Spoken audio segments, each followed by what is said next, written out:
Hello student, today our topic is characteristics of planning. What are the characteristics of planning? First, managerial function. Planning acts as a managerial function. Why? Because it is the first function of management where we are finalizing what we have to plan and how we have to plan the various activities related to management. Second, management and the planning is a goal-oriented process. Means here the first step of planning is setting up of objectives. Means we have to set up our goals. What are the targets of company? Suppose we have to sell the 1000 unit of car in a financial year. So what will be our goals? That should be taken as a part of the characteristic of planning.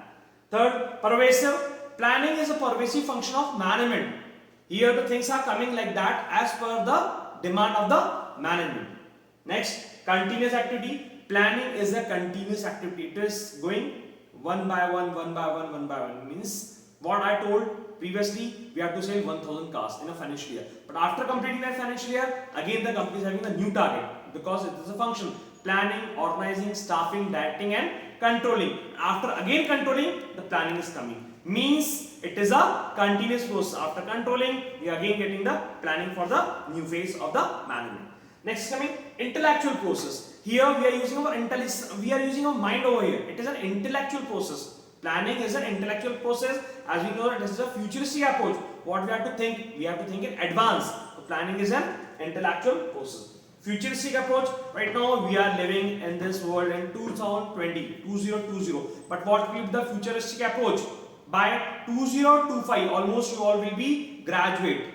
Okay, so what happened over here? What will be the approach? Then what will be your college? What will be further studies? What will be your other things related to your career? That should be done. Same here, companies also having the futuristic approach, what they have to do and what they had done till now. Next is coming decision making. Planning is a decision making process. Why? Because we have to take a particular decision over here. What are the various activities must have to be done within a particular given time period. Okay, means we have to take care of efficiency and effectiveness. Without that, we cannot say the planning is going in a proper way. So today we are going to sum up with planning characteristics. First is managerial function. It's a goal-oriented process. It's pervasive. It's continuous activity. It's intellectual process. It's futuristic. It's a decision making. Thank you.